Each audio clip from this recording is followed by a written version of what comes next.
Welcome and Merry Christmas from the Blind. We're here in the Lyle Real Estate Studio. This is Season 1, Episode 6, Jingle Bells and Shotgun Shells. We got a couple of good guests tonight I'm really excited about. We got Apex Ammunition and Dirty Duck Coffee. And Brian, tell us a little bit about who we're going to be talking to tonight. Yes, we got two guys that have come along and been sponsors of Season 1 here for the Blind. We've got Jay Peterson from Dirty Duck Coffee, and we've got Jared Lewis from Apex Ammunition. Both of those guys do some really good things. Really, really different brands that they've got, but right. Both have unique stories, and so we'll have those guys on here momentarily. We're going to have Jared Lewis. He is a co-founder of Apex Ammunition. He'll be on with us first here in a few moments, and then we'll be joined by Jay Peterson later on. But Garrett, we've been doing a lot of duck hunting here lately. Yeah, man, duck season's in full swing, and man, you know, we've talked about it, and seems like every year this week or the week before tends to be our best hunting, and that's definitely come to fruition this season. Yeah, and so as we are a little worn out, yeah, we're pretty tired. Shot some ducks this morning. It's that time of year. Big shout out to Christian Frierson with Perfect Limit Outdoors. He's got his product, the Designated Puller. Went over to his farm this morning in Louisville, Arkansas, and had a pretty good hunt over there. Almost got a perfect limit. We almost did. We thought that the morning was going to start out with a perfect limit. Right. But a lot of ice around and a lot of stuff still frozen cold. Up. Yeah. Yep. Frigid cold. A lot of ice around these parts, and so we had to break ice going in there, but we got to see something that we've never seen before. There was a lot of ducks in there on the ice before daylight. Yeah, right.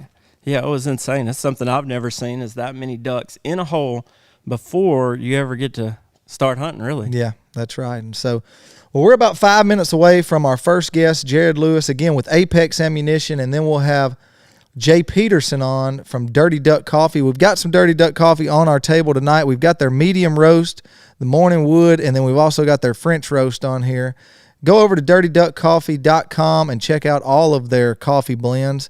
I've tried quite a few of them. Garrett's tried some of them. They're all pretty good. We've got Dirty Duck Coffees out. We've got some coffee in our cups up here tonight. They're keeping us going because we've been up since real early this morning. Yeah, about 4 o'clock.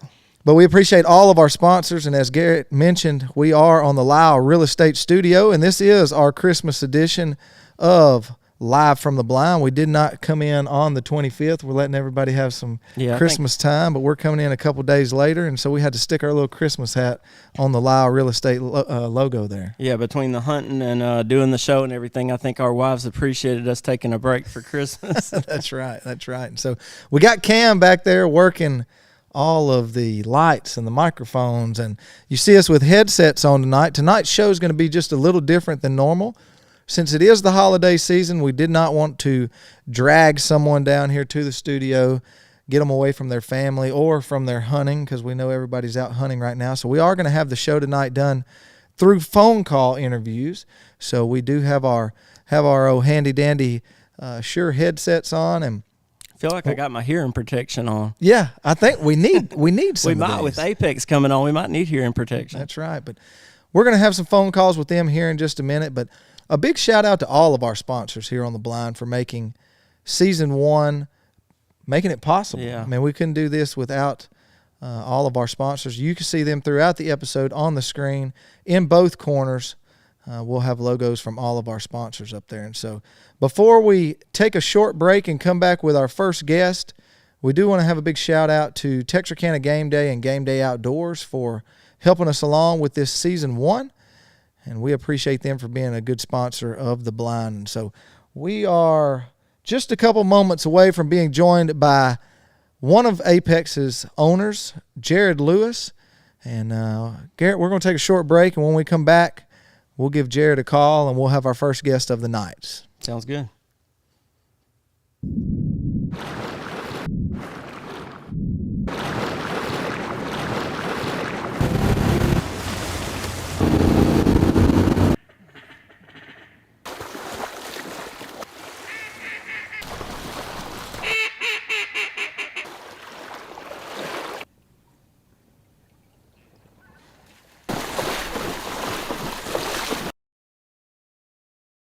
Well, we set out to create a rack because most racks are a little bit monolithic, a little bit lightweight, not really something that you can use all 4 seasons. We use it to duck hunt, deer hunt, worker food plots, go trail riding, take the family out. We really need a configurable, adaptable system that we can buy one product, configure it how we need it, and use it year round. Welcome back live here on The Blind, Season 1, Episode 6. And I believe we are joined by Jared Lewis right now. Jared, can you hear us? Yeah, man, I can hear you. All right. So we've got one of the co-founders of Apex Ammunition. I believe you're the COO as well. Is that right? Yeah, I do a lot of the COO and I do a lot of the marketing, photography, and videography. Well, when you're a co-owner, you have to wear a lot of hats, don't you? Yeah, that typically comes with it. Have you had your Christmas hat on? Yeah, I've had it on for the past couple of days. So I'm just ready to get back after some ducks here starting tomorrow. That's right. Well, we appreciate Jared Lewis from Apex Ammunition for joining us tonight. Jared, we just kind of want to talk with you a little bit about, first off, how Apex Ammunition came about, how the company was started, and just kind of from the very beginning. So how did that all come about and start? So it all really started back in, I met a guy by the name of Nick Charney like in 2013. I was a aircraft mechanic here at Columbus Air Force Base. His wife was a pilot here. He was an engineer in the Air Force. And he enjoyed hunting, and I'd met him through some friends. And, of course, I love the duck hunt. And we got together, and for, the next several years, we duck hunted together. I mean, we cut our teeth on public land down here in Mississippi. A lot of WMA draw hunts, getting up, driving 3 hours just to sit on standby to get a hole that may or may not have water in it. So I meet my wife here at Columbus Air Force Base. She's a pilot, right? I end up joining the military, going off to basic, coming back. We get married. She gets her next assignment to Leavenworth, Kansas, and she's going to Army Command and General Staff College, Joint School. So while we're there, she meets a girl by the name of Susie Lonsberry. Well, her husband's name is Jason. Well, just through their friendship, me and Jason ended up becoming close. Well, I pack my bags and I have to go to Artillery Bowling in Fort Sill, Oklahoma. It's a 5-6 month long master's level course on how to shoot 95-pound projectiles up to 30,000 meters with rocket assisted projectile, or 22,400 meters just to have a basic paladin. So, you're taking into account all the internal and external ballistics. So I go there, and me and a buddy of mine, it's right in the heart of Oklahoma duck season. And we start hunting this place called Hackberry Flats. And it's just me and him. We did extremely well for 2 men. I think through the course of the weekends of duck season, we killed 154 ducks together on public land, which isn't bad for 2 dudes going out, just on a Saturday and a Sunday for the last month and a half of season. So we did really good. So when I graduate and I get back home, the next season rolls around, right? So this is 2016 is when I planned this. So I called. I'm up there with Jason. I called Nick. I said, "Hey, man, I said let's meet us." And I got this public land spot in Oklahoma. It's awesome. We had a great year there last year. Load up. I'm gonna get Jason to come. We'll all hang out at the house, and we'll find us an Airbnb or something, and we'll go hunt for this Hackberry Flats. And then he agreed to it. So we all get together. we get up there and, we're hunting day one public, and it's not as good as it was the year prior, but there's some ducks working. And man, this one duck come over and Nick just absolutely wrecks it at kind of an egregious distance at the time. And, I look over at Jason. I'm like, man, look at Nick. I was like, what are you shooting? And, he'd been kind of clouting on these shells he'd been loading. And, anyways, the hunt gets over with, and we go back to this Airbnb that we had. Man, oh my God, it was like a flashback in time, right? You know what I mean? Like it's like the walls are about as thick as cardboard. Yeah, we stayed at a couple of those. Like it's got the old farm paintings. Like we founded the company next to a porcelain bunny. Yeah, if that tells you anything. But we literally that night, I got a video on my phone. It's funny. I was sniffing the pizza. That night we cooked a literal DiGiorno. Shout out DiGiorno. But we cooked a DiGiorno pizza and we're drinking Miller Lite. And at this table, we were talking to Nick about these shells, and one thing led to another. We're talking that was Martin Luther King weekend of 2017. That same year, in April 13th of 2017, we took our first Shopify sale as a full-blown ammunition company. So was it the pizza or the Miller Lite that made the idea come together? Man, I want to say it was. Might I note the Miller Lite was hot. So shout out Miller Lite. Shout out Miller Lite. Shout out to y'all, DiGiorno and Miller Lite. Great things happen when they come together. That's right. But no, man.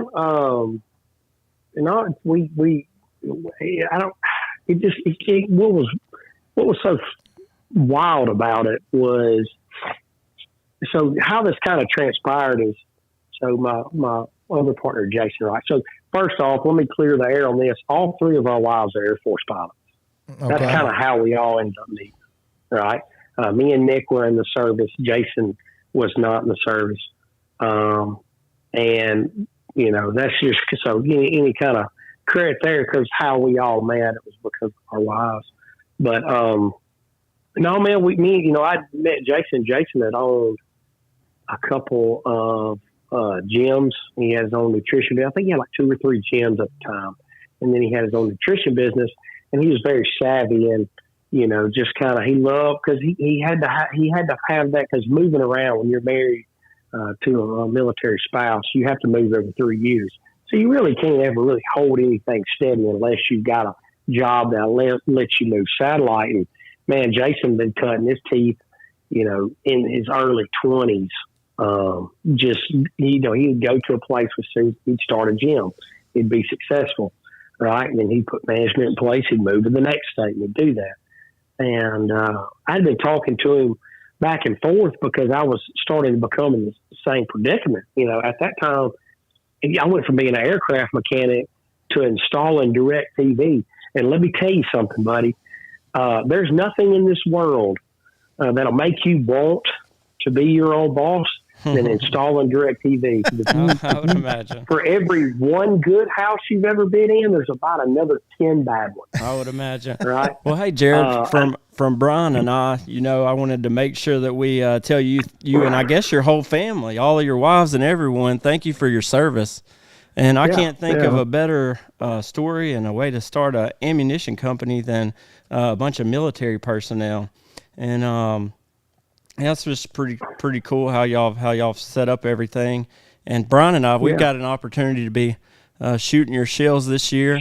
And I know y'all are a sponsor of the show, and so it's going to sound like I'm just throwing it out there that, we really like your shells and they're really great and all those things. But in all seriousness, I mean, I feel like they're the best shells I've shot. I really feel that way. Yeah, Yeah. we've shot, different brands. I mean, we haven't shot all of them on the market, but we really can tell a difference when we shoot them, and not just us. We hunt around other people that are shooting them as well and say the same thing. So they're really impressive, and we'll get into some of the different loads and shots that y'all have here in just a minute. But so how many? You've got two partners with you that started the company. Is that right? Yeah, it's Jason and Nick. So, Okay. So this ain't, you look at Apex, this isn't, we didn't have it like any kind of angel investor or anything like that. We literally started this company on 20 grand. Yeah. I sold a lot of my guns to be able to throw in money. Actually, I remember the day I sold my last gun. We threw so here's what makes it unique, man. And this is kind of what's helped us thrive is that we've taken on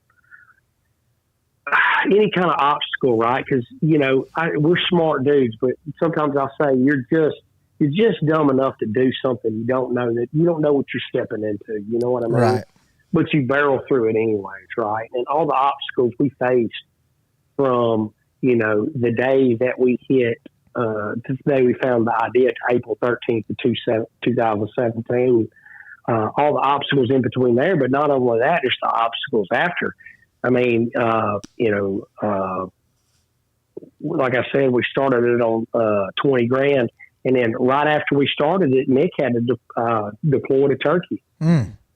And then, so Nick deployed to Turkey. And Did we lose him? I don't know. We may have lost him there. support of her. There we go.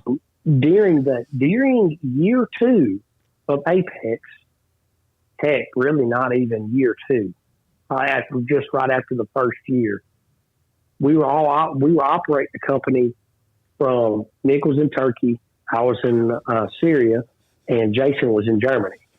And then so we got my dad to retire early from his job to kind of help keep everything base camp at home.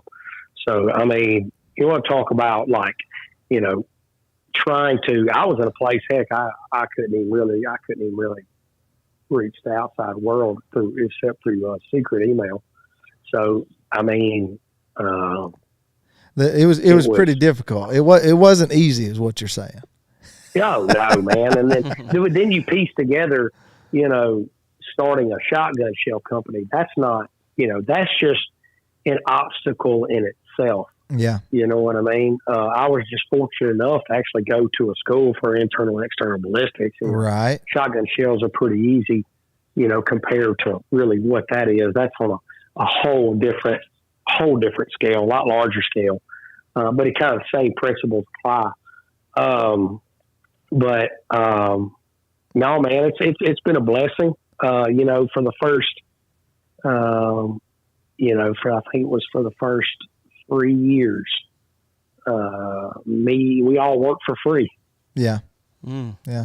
So when you came up, or when y'all shot that shot or that shotgun shell, when y'all were out there hunting, I mean, were y'all looking to do something like that? Were you testing the waters then, or did he just come up with a shotgun shell and it was so good that you were like, you know what, we need to sell that thing? Let's do something with this. Yeah, he was shooting. So TSS has been around. Just the TSS has been around for a while, right? Right. But he had this waterfowl load that he had been messing with. I think it was like an ounce. It was a 3/4 ounce of steel and a 1/2 ounce of TSS. And, I was, to be honest with you, you know what I mean? I was a hardcore duck hunter, you know what I mean? But, I knew, like, when he had shot that bird, I'm like, this ain't ordinary. Yeah. You know what I mean? So when we got back to the house, me and Jason were asking Nick, like, all right, who's loading this? And he's like, nobody. He's like, it's not a commercially available load. You know what I mean? And I was like, okay, so is there any patents on it? It's like, not that I'm aware of. So, I went home, for the next month after that trip. And I just started Googling, where can you get holes? Where can you get powder? Where can you get wads? Where can you get all these components? You know what I mean? Where can you get TSS? Where can you get all this stuff? Is there any patents on it? Well, there's not any patents on it because I want to say, and I could be wrong. I could be wrong in this, but I think it was Federal had a patent on I want to say it's like 95, and it was on high density pellets or items of such or something like that. And it was relating around high density tungsten shotgun shells. Well, the patent didn't get renewed, I want to say in 2015 or something, somewhere in that time frame. And I looked it up and I was like, well, man, this patent has expired. You know what I mean? Right. Which really what boils down to the whole reason why nobody ever loaded high density tungsten pellets was because of price. Right. Simple as that. So if you look at the scope of the shotgun shell industry and how ammunition was formulated, it's always been about the race to the bottom. Yeah. Who can make the cheapest product? Right. You know what I mean? It's not about, it's an expendable commodity, right? Once you pull the trigger, it's not going to come back. Right. You know what I mean? So that blended load, that was the first load y'all started the company on, or that y'all came up with, because yeah. So that was the first load that Nick had. So we started in turkey season. Turkey season's always been always.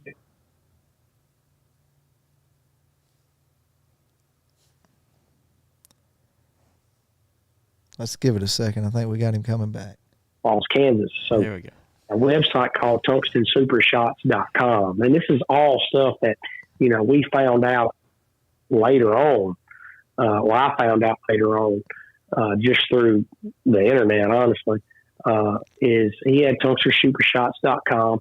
And what he would do is, because he didn't have a FFL, he didn't have a license to sell loaded ammunition. So what he would do was sell you everything but the powder, right? And he would tell you to load it this way, right? And he tried to patent tungsten. He tried to patent it, right? Well, in the patent world, you can have something that's too much like another item.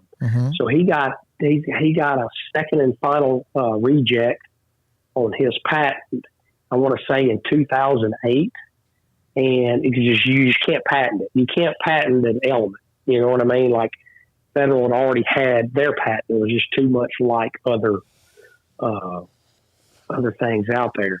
But I can't, like citing prior art, I believe is the term for it. So he took it and he gave it to two people. He gave his idea to Hal Smith, or Hal, I think it's Smith, Hal, and Tommy DeLiba. And those two guys kind of ran with it, and they sold shot on the side.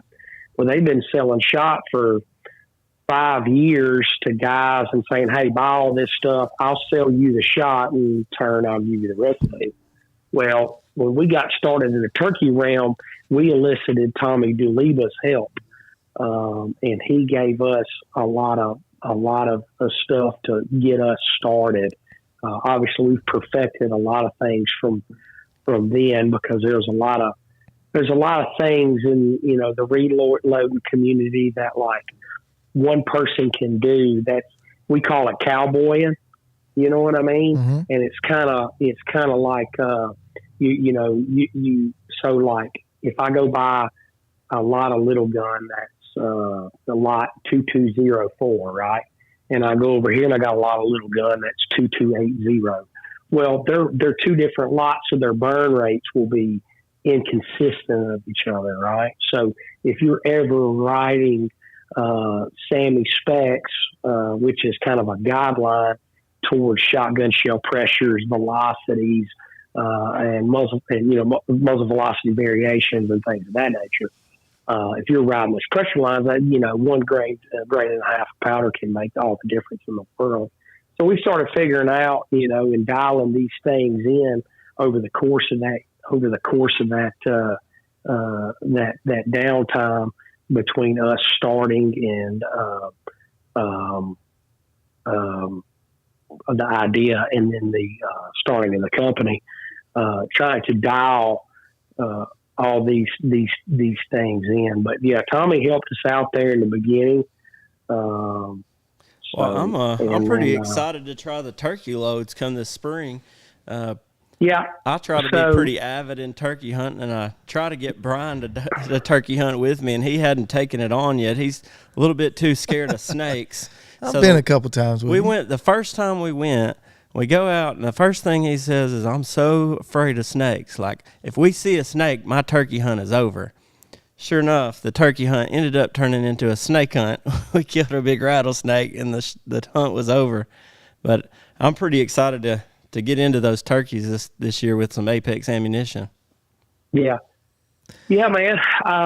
It's definitely been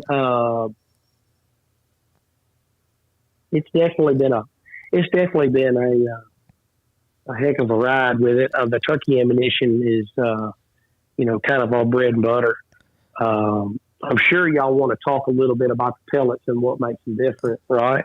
Yeah. So we've shot this year your steel shot, and then we've shot your new waterfowl load that's kind of the blended mixed shot there. So let's kind of talk about what makes those two different and why each one is, I guess, as good as what it is. All right. So like I was saying, everything's been kind of a race to the bottom, right? And ours, we took the mindset of the race to the top, right? Mm-hmm. I want to afford you, with, your time in the field, everything that I guess that, we sacrifice as hunters or you sacrifice as a hunter. I want to afford you, because here at the end of the day, everything that you own for duck hunting, turkey hunting, gun, calls, everything, it's a tool. Right. No, there's only one thing that does the job. The ammo. That's right. That's the only thing. That's the end, right? Yeah. So here's what I tell people: you're gonna go do all this stuff. You're gonna go buy this SB3. You're gonna pay $100,000 for this lease, and you're gonna get all the way to the end, and you're just gonna say, "Nah, I'm gonna buy some cheap ammo." That's right. That's I'm telling you, man. Yeah, that's true. Literally, we've had the same conversation with people about waders, just different things. We've had the same conversation, and you don't have to buy the most expensive thing on the market to be a good duck hunter. That's not what we're saying. Right. But you can tell a difference, and we have seen the difference in cheaper shotgun shells. We don't wing as many. We're killing them more. That's right. And for shooters like us, we need all the help we can get. Yeah, that's it. It's the increase in pattern density that you can get, when you're shooting, right? So let's take, for instance, let's go to a turkey load quick. Let's say, all right, so a number 9 TSS has got the penetration of about a 4 to 5 Lin. Okay, so a number 9 TSS and a 2 1/4 ounce load is, doing the math in my head, it's roughly 810 pellets, right? The number 9s. Okay. All right. And a 2 1/4 ounce of number 4 lead, you're looking at a little over 400, I believe, pellets, right? So you're more than doubling your pattern density just in a 2 1/4 ounce load of TSS. Heck, really even a 2 ounce load, So, it's not that lead is not deadly. It's number 4 lead is not deadly. It's you don't have the pattern density, right? So that's where it boils down to, right? So if you look at, let's just say, our 1 ounce of Z12 number 8, right? So 1 ounce of tungsten number 8, so roughly 250 to 253 pellets per ounce, right? Well, those number 8 TSS, man, that's gonna out penetrate a BB steel. Yeah. You know what I mean? You're getting 250 of them. And that TSS stuff, I mean, it's it's just good stuff. You can tell a difference. You can tell a difference. Yeah. I mean, you really can. Yeah, I mean, I go hunting with buddies, and like I said, I do a lot of filming, and I'll drop some straight TSS. Now, I only do this because I know what I know. I take the time to pattern my stuff. I know what my guns will do. I know what effective ranges are, and I'll be with guys, you know what I mean? That and it's just kind of me just proving a point, guys, shooting conventional loads, and, they'll shoot, we'll have a bird, swimming on the water at 70 yards, that one of them's winged, and I just clean him up just because I can, and it's not like oh, I maybe hit him. I'm like, yeah, boom. And guess what?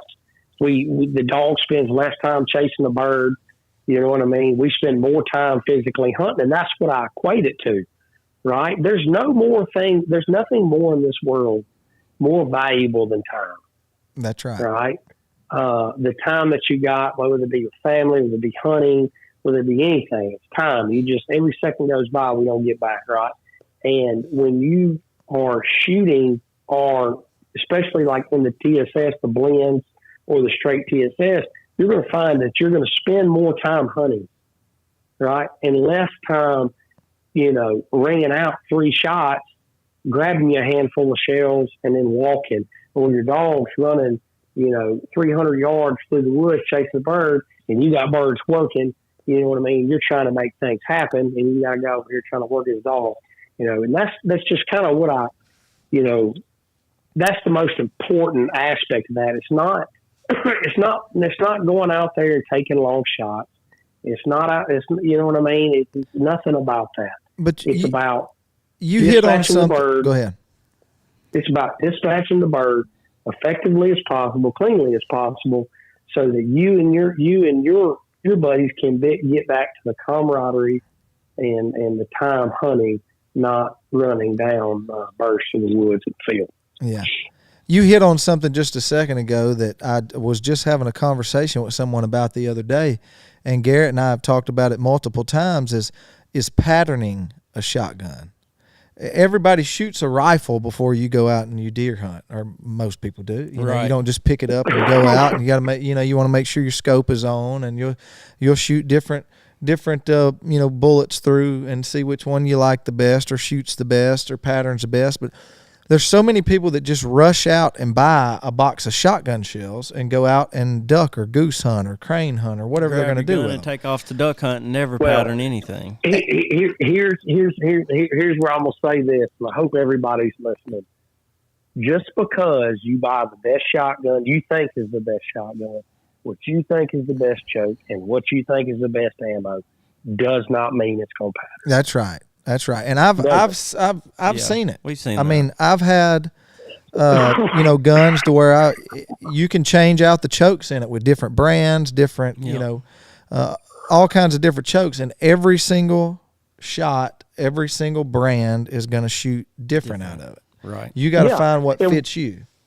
And what we do is we cycle through ammo, right? Because we're not willing to go buy another choke. That's right. Or another gun. We just cycle through ammo until one day we shoot and we kill a bird at 40 yards, stone dead. You're like, oh man, this is it. You got the combination right now. Well, I can tell you what, I've got a new gun this year. Have you patterned it? That I did not pattern. Okay, I'm gonna tell on myself right here. I got a new gun that I did not pattern. I bought a new choke this year that I did not pattern, and I opened up my Apex case and went out and hunted with it this year, and it shoots great. It shoots great. So I have found the perfect match for my gun and choke. You patterned it on the ducks, huh? That's right. It shoots a great pattern. It really does. What's your gun and choke combo? I have I've got a Super Black Eagle 3 that I just bought, and if I would lie to you if I even told you what choke I've got, I think it's a Jebs. I think it is a Jebs. Okay. Yep. Yeah, and I can't tell you the number of it. It's one of their kind of full chokes is what it is. Yeah. So Jebs has a really good waterfowl choke. Their stuff does pretty good with our waterfowl loads. Just about any gun. It depends on how the gun, typically what gun you're shooting and how it's bored. But I'm your rule of thumb. It's like, if you got a little bit of a bigger bore gun with fours, you're probably going to want to run a 690.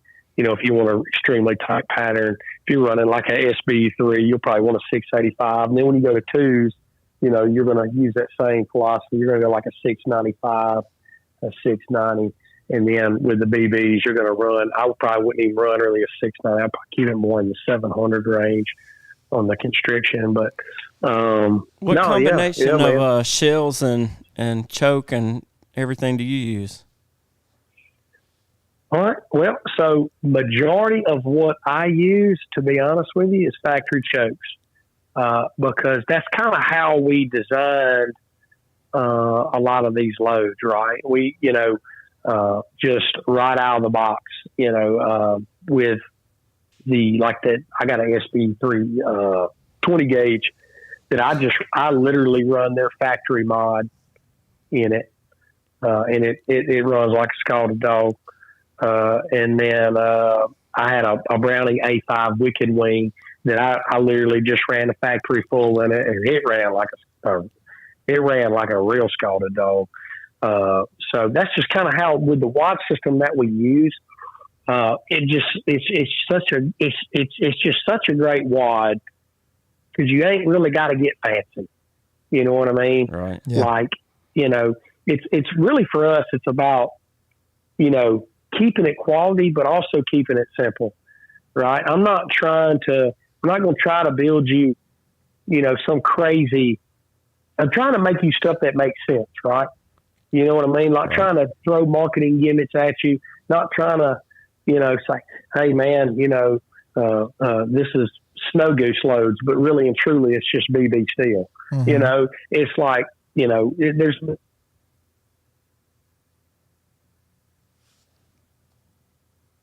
He'll be back. We've done this a couple times.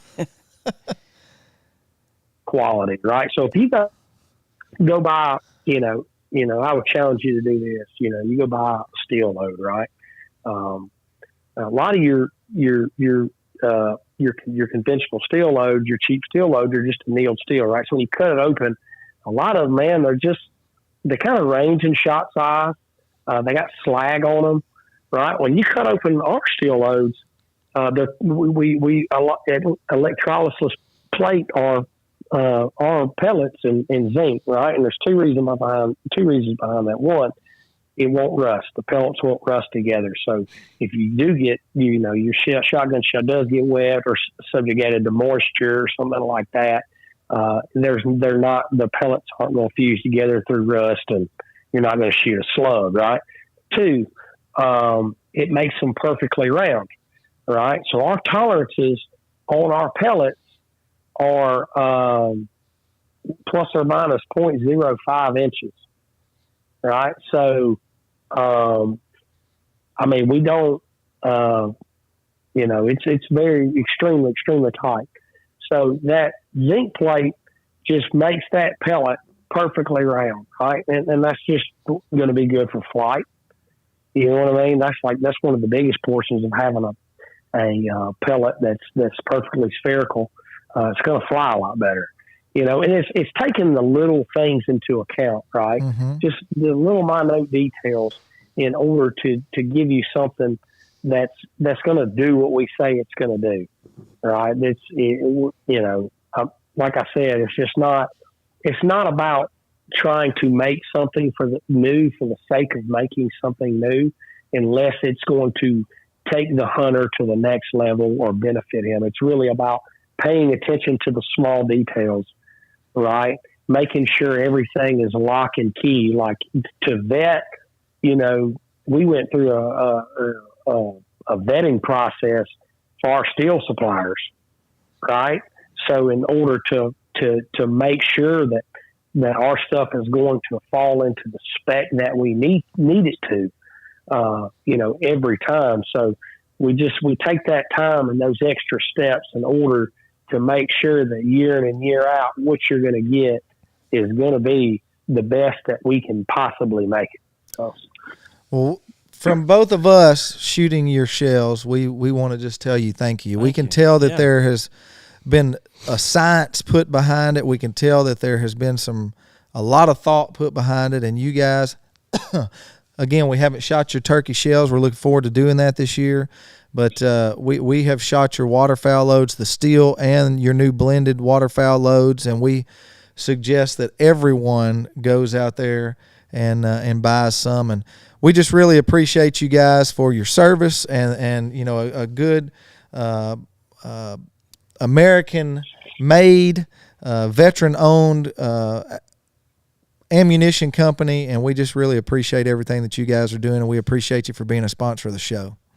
Yes, sir. I appreciate y'all. Well, look, there's so much more stuff that we could get into, and I wish we had hours that we could, because Garrett and I could sit here and ask you questions for a long time, but we would love for you to come back on here with us and get even more into all of that stuff. We do have some spring shows coming on, so we'd love for you to come on and talk just turkey shot with us so that we can spend as much time as we want to just on that.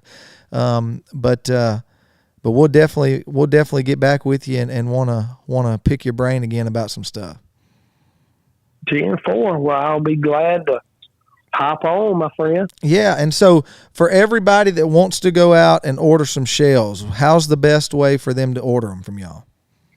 Well, we've got, I think it's like 70 dealers. Our biggest ones are Max Prairie Wings and Rogers Sporting Goods. We're always feeding those guys. You can course code our website, apexmunition.com. You know, we're just now kicking up. We've been kicking up our turkey production. And once we hit January, the online store will be popping. Just so everybody knows, it's all hand built. All our turkey loads are hand built. It's all down. We load our pellets all the way down to the pellets. So we don't, this ain't no machine made process on the turkey side. So we build fairly fast for a handmade company. We produce a lot, but just keep in mind supply is always, you know, it can be limited. So because of the way we produce, but it is the most accurate loading process you'll ever set your eyes on. Love to have y'all down there to see it. Yeah, we want to come over sometime and visit. Really cool. Before we get off here, what about your guy Kyle? Man, he's a man of he wears many hats as well, doesn't he? Yeah, man. You know, we hired this guy. First off, you know what I mean. He's a podunk goose caller.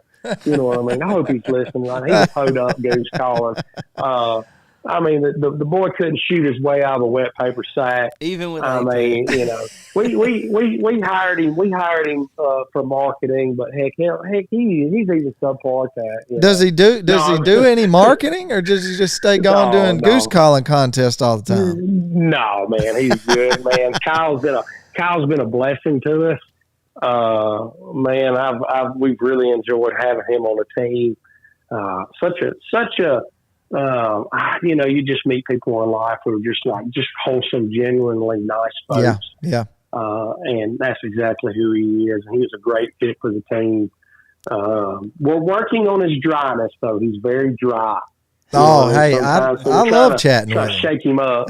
Try to shake him up a little bit. You know what I mean? That's right. Loosen him up. So, well, I hope he is listening, because we really enjoy working with him. He's been a blessing for us as well, kind of being the liaison between Apex and our show, and he's been great to us, and we really appreciate him. And I think y'all made a great hire there.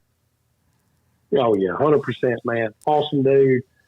He's definitely got a bright future in this organization, and I'm sure he's going to be around for a long time. Well, look, we sure do appreciate you. You have a good night and have a good new year. And again, we're going to get with you here soon. Come up and visit. We want to get some video and see how y'all do things. And then we'll set up a time to sit down and talk turkey loads with you in the spring. That sound good to you? Yeah, brother. All right. Well, we appreciate you very much, and we'll talk to you soon. Bye, man. Have a good night. Thank you. All right. See you. All right. Well, that was Jared Lewis, one of the founders of Apex Ammunition. We appreciate him not only being a sponsor of the show, but coming on and giving us the rundown. He talked, some of the stuff was way over our heads. Knowing way more than we will ever know no about doubt. ammunition. But he is military, whole family military, his wife and all of the owners there have a hand in the military of some kind. So we appreciate their service, and we appreciate their friendship and partnership here on The Blind. And so we're going to take a short break. As we go to this break, we are going to have our sporting dog veterinarian, Dr. Jonathan Bradshaw, shoot over some tips of the week. And after that, we're going to be back with Jay Peterson from Dirty Duck Coffee. You don't want to miss it. Come right back here, live from The Blind.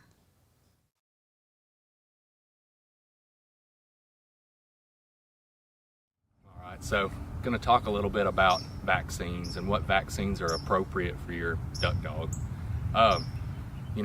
Most counties, states have a rabies vaccine law, so that's definitely one of those things that you want to do. There's a 1-year vaccine, and then there's a 3-year vaccine. So the 1-year vaccine you usually give that first year. After they get all their puppy vaccines, they get a 1-year rabies vaccine that stretches it up until a year out. From that point, you can start to get 3-year vaccines, especially in Arkansas. That's a legal thing to do. You just got to make sure that you're not overdue for that rabies vaccine, so you can get that long rabies or that long 3-year rabies vaccine. The vaccines are different. There's been a bunch of controversy as to whether or not they are. I mean, they are different. They're labeled differently. They're discussed differently amongst the vaccine companies. So we definitely follow along with that. So 1-year vaccine gets treated as a 1-year vaccine, and a 3-year vaccine bottle gets treated as a 3-year vaccine. So that's rabies. The other big component on vaccines for duck dogs is DHPP, which stands for distemper, hepatitis, parainfluenza, and then parvo being one of our big concerns. A lot of times that gets coupled with a leptobacteria vaccine as well. So those are our big important vaccines that we give. They come in combination, so usually we start them out when they're around 6 to 8 weeks old. We give them a vaccine every 3 weeks until they get to be 15 to 16 weeks old. So they've gotten about 3 or 4 vaccines. That's usually enough to protect them against parvovirus and then all the other components as well. In the meantime, we'll add in the lepto portion of the vaccine, which comes in one single vaccine. So we've got that, and then we give it every year, and then we can also give it every 3 years too. We just like the rabies vaccine, and that there's specific vaccine that's for 3 years, and then there's ones that are for 1 year as well.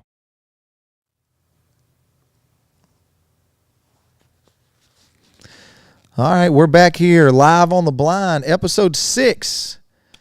And we have got Jay Peterson. He is one of the owners of Dirty Duck Coffee. You see it each and every week right here on The Blind. It's the official coffee of The Blind, and it keeps us going each and every week. And just like we were telling Jay on the phone just a second ago, we're not drinking coffee tonight because Garrett and I have been up since about 3 or 4 this morning. We ought to be drinking coffee. We should. Yeah. We're a little tired. But Jay, can you hear us?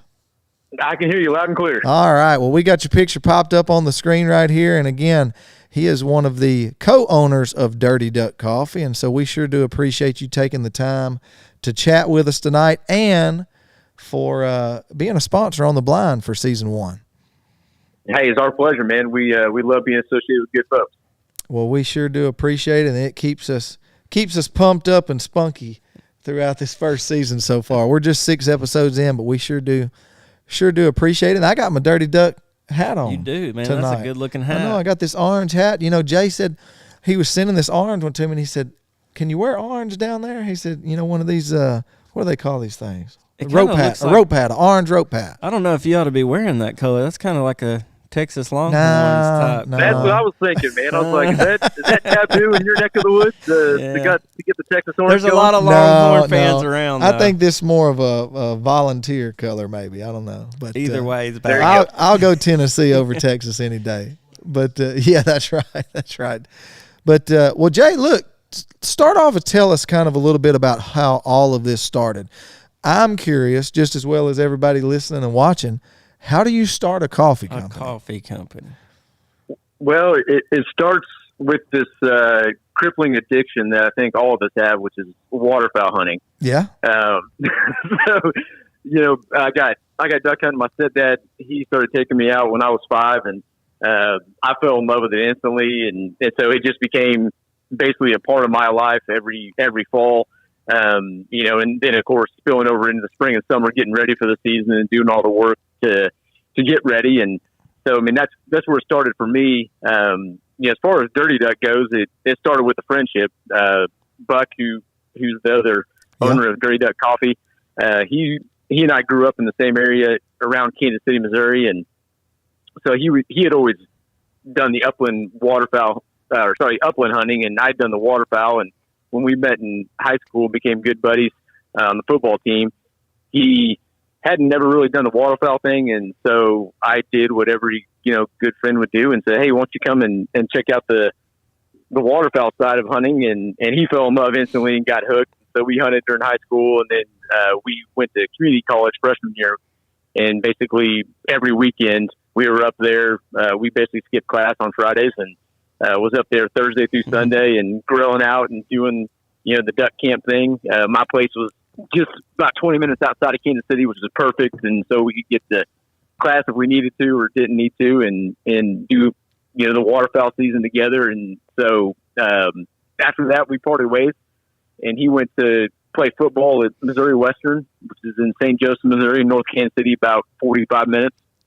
And I went to the central part of the state and went to the University of Missouri. And so, but we made it a point. We said every year we're going to do a hunt together, and we did. So we've kept that up now for close to 25 years of hunting every season together and making that a part of our fall. And so his journey from there, north of St. Joe, Missouri, is a small town called Mound City, Missouri. Yep. And Squaw Creek National Wildlife Refuge is right there.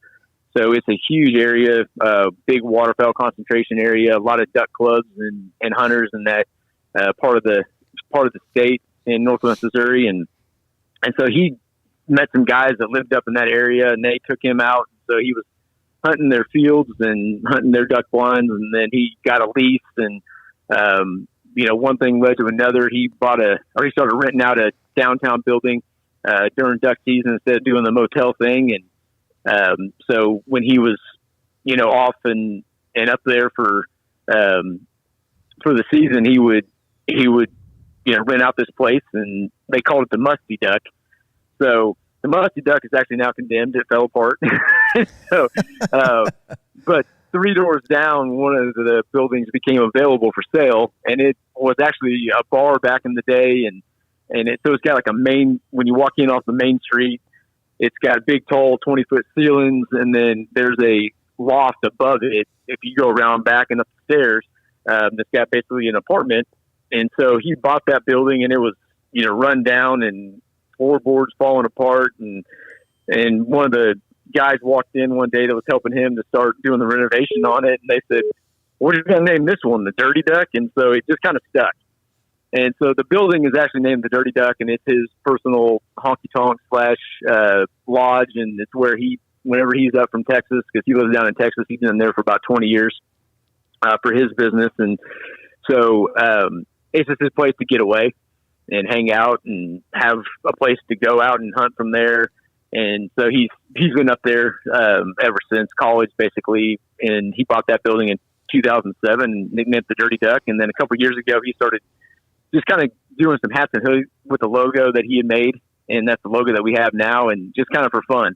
So people come up and he'd give them a hat and say, thanks for coming to the Dirty Duck. And there was somebody that had a hat that he had given them and was walking around downtown Kansas City one day, and they said, hey, I'll give you $40 for that hat. That's really cool. And so that kind of prompted the people saying, hey, we should do something with the brand. So then fast forward, COVID hits, back in 2020, and our traditional businesses were shut down at the time, when everyone was trying to flatten the curve, whatever that meant. And so he kind of saw that as the opportunity. If ever going to do something with the brand, is probably now the time when everybody's kind of slowed down. And so really COVID is the reason that this all started. And he knew he kind of needed a flagship product, something to base the brand around besides just doing hats and hoodies. And he just thought, well, there's really nobody doing coffee in the cool way in the waterfowl space and making an impact. And so he came to me one day and called me up and said, I'm thinking about doing something with the brand. And of course, I've been around it for several years, just from being up there hunting with him and just having the tie to the place as well, and our friendship. And so he said, I was thinking coffee. And I was like, well, I don't drink coffee. So I actually didn't. I was, I'd done like tea and stuff like that. And for some reason, I was one of those anti-coffee guys. But I said, I think it'd be a good idea. I think we could do well with that, with the brand. And so I said, I'm in.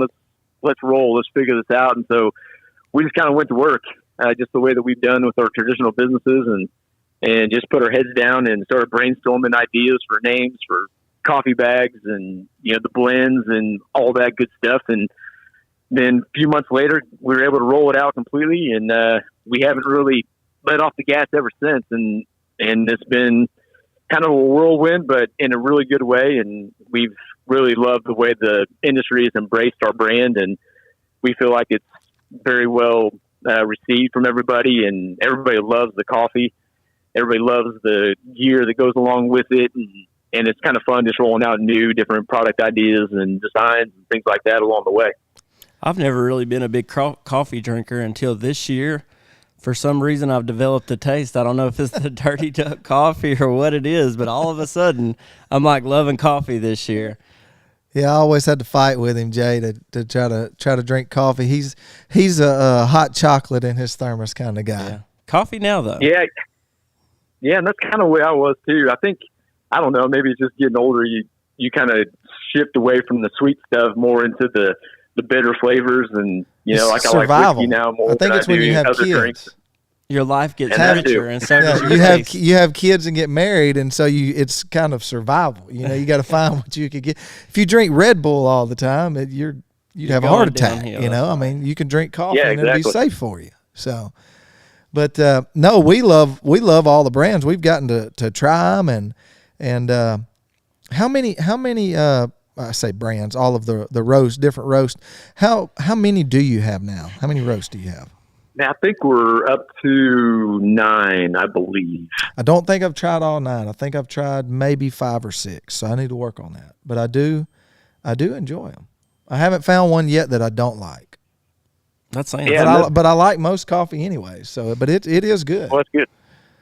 And of course, I mean, just like you talked about a minute ago, I mean, the logo and the the artwork, it almost sells itself. It's a cool name, it's a cool logo, and so of course people are going to want to buy hoodies and hats and stuff. And why not slap it on a coffee bag and sell it too? there's something right under that duck's butt. What could you tell us what's going on there? Yeah, man. That's the dirty part of the dirty duck, I part of the guess. dirty duck. Yeah. Yeah. Just a little piece, little duck poop. Yeah. Little duck poop never hurt anybody. Well, that's what happens when I you thought it was drink a just bunch of coffee coffee grounds. anyways. So. Yeah, exactly.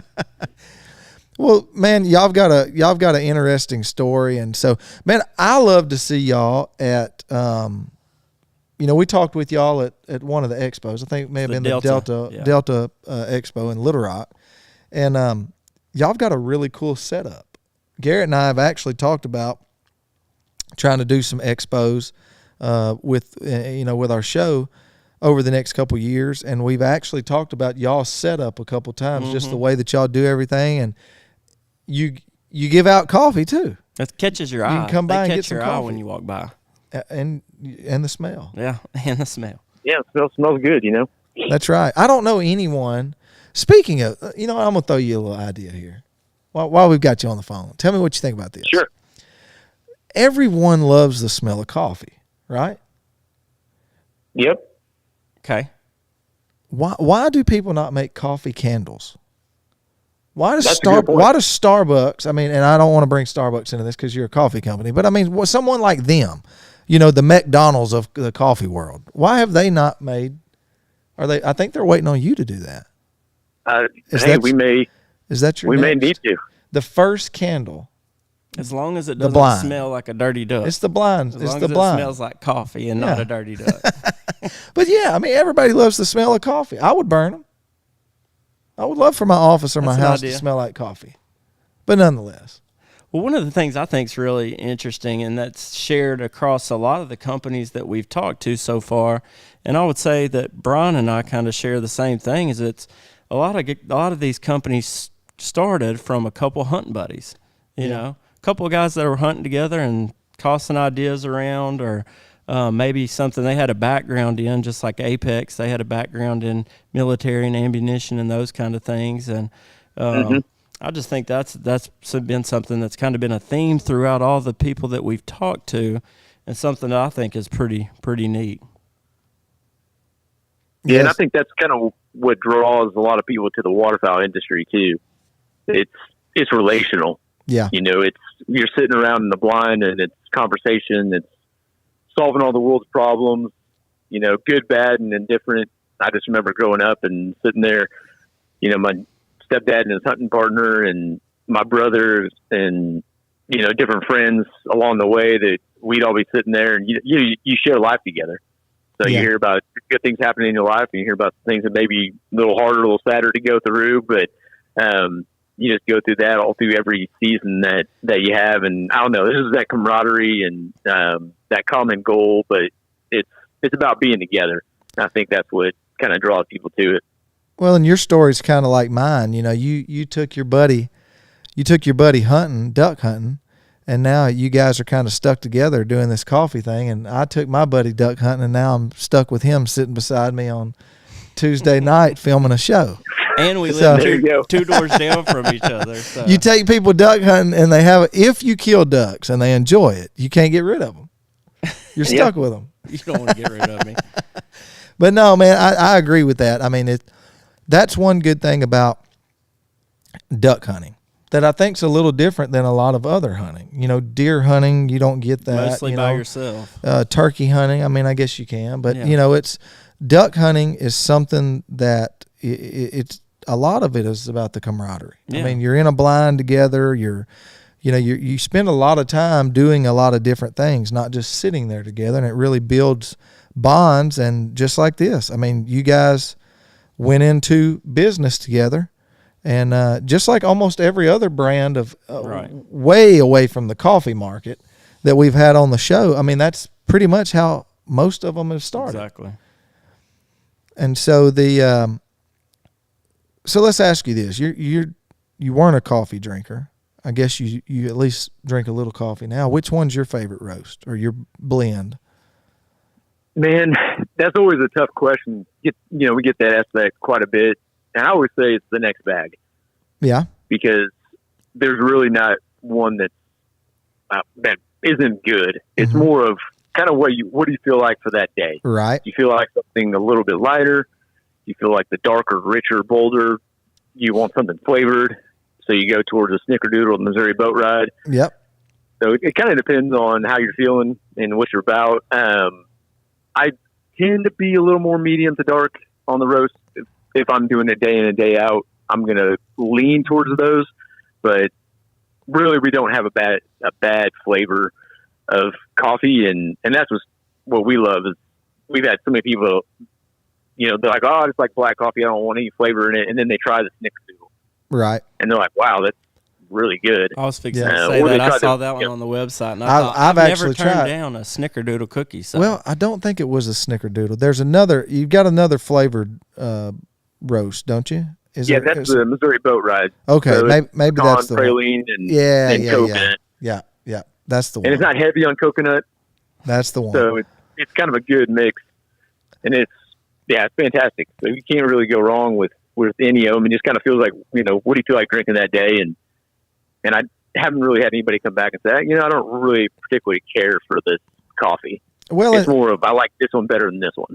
yeah, and so let's give a little rundown on them, so the people that are watching or listening, if they want to go over to dirtyduckcoffee.com and buy some coffee right now while they're watching or listening, or if they watch this tomorrow, we would love for you to go and support Dirty Duck Coffee. And but if they don't know, let's kind of run through, your roast and stuff, and kind of if you're more into the medium, or I know you got the French roast and the medium and the different flavors, and let's just kind of give them just a quick run through on them so they can go and try to find which one maybe that sounds good to them. Sure, happy to do that. And you can put me on the spot right there. I got to get through them all without forgetting one. Well, that's okay. We'll just talk about a few, but the Morning Wood, okay, that's more of a medium roast, right? So medium, it's got some chocolate undertones to it. Yeah. It's a good daily, everyday sipper. And same with the French First Flight. Mm-hmm. So it's a French roast, and that's going to be a good, solid medium. It's not going to be too strong, too heavy. It's a good daily sipper. And then you got your flavors. We talked about the Missouri Boat Ride and the Snickerdoodle. Now, not only people are listening and watching, and they can see the bags that we've got here on our table, but we don't have all of them. But okay, the bags are neat.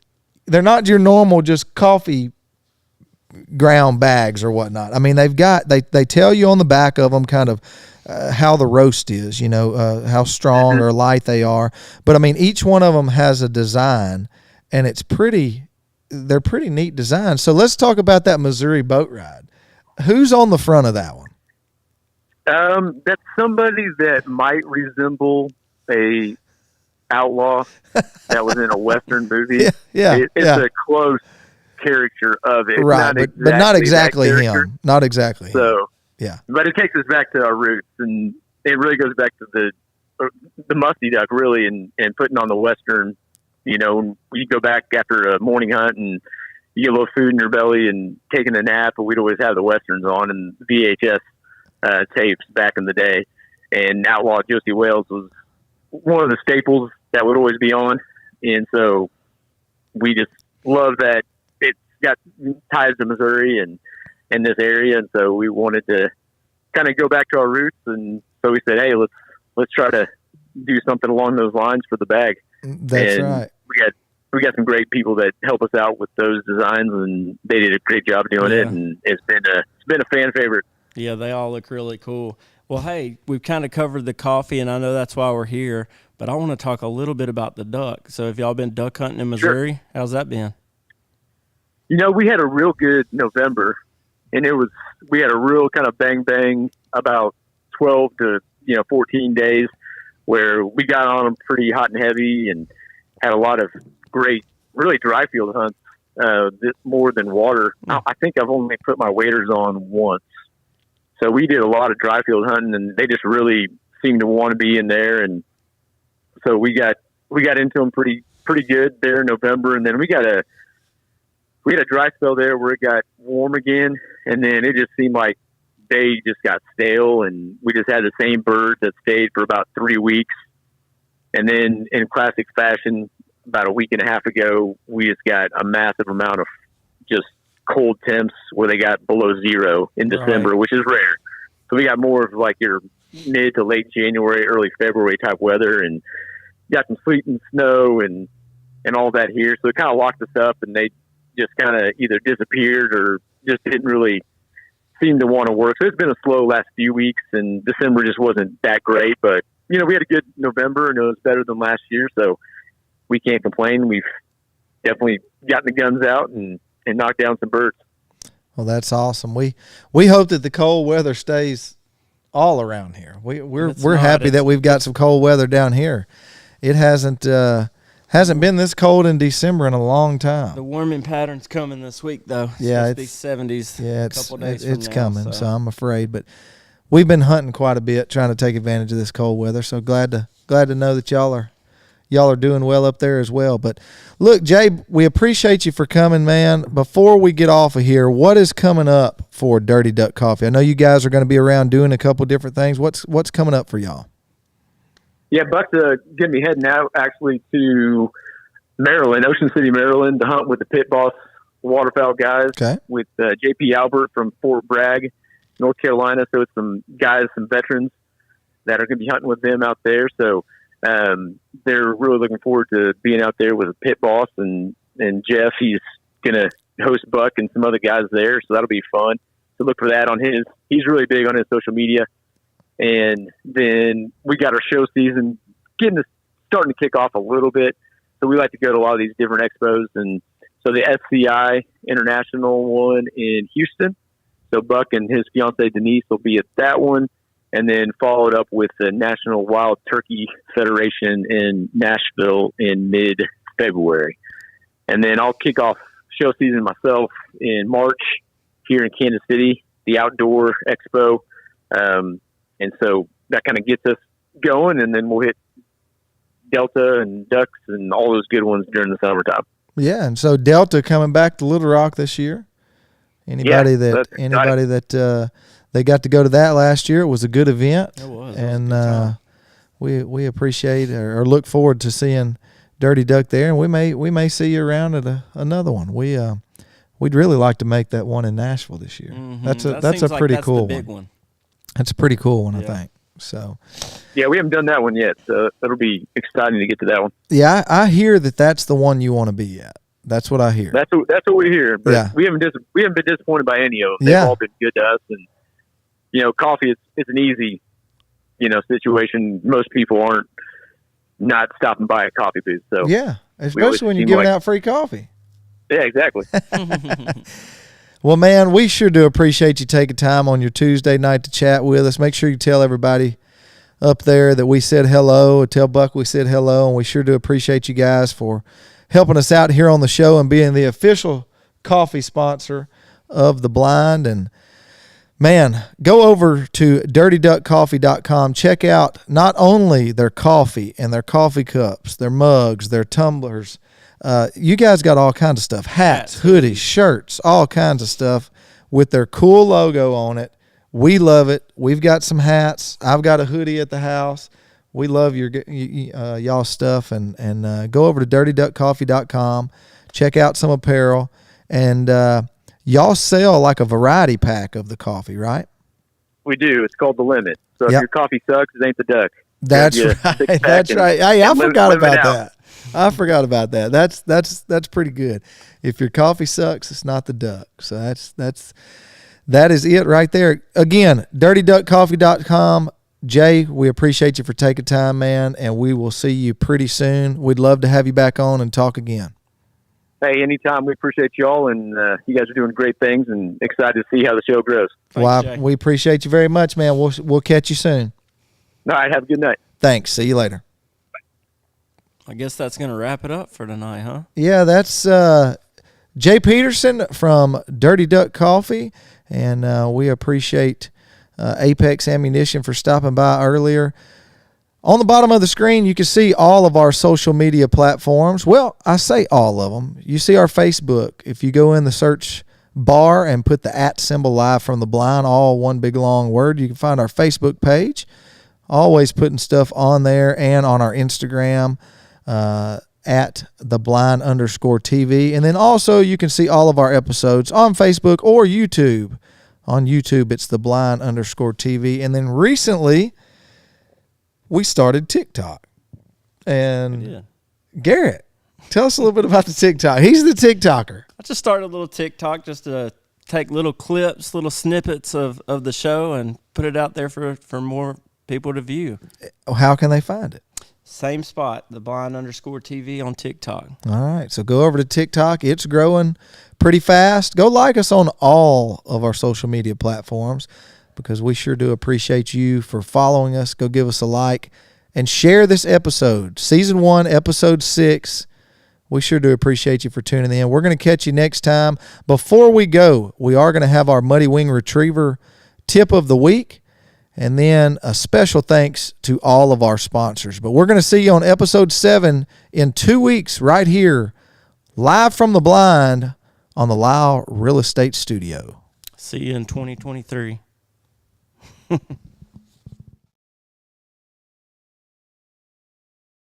Hey folks, Nathan Sloan here of Muddy Wing Retrievers with your tip of the week. This week's tip is to make sure that when you're training that you work on your dog's steadiness. That way your dog's not breaking while the gunfire is going off, or somebody's trying to shoot a cripple after a volley and your dog accidentally gets shot or anything of that nature. Don't have any accidents. And an easy way to do that is when you're working your dog, Don't just send them as soon as a bird or the bumper hits the ground. You call the different names, woohoo, caller, I killed that one, all that kind of stuff like happens with the excitement of a hunt. The easy way to do it, just to pitch a bumper. Woohoo, I killed that one. Good dog. Blue, Juice, Ruby,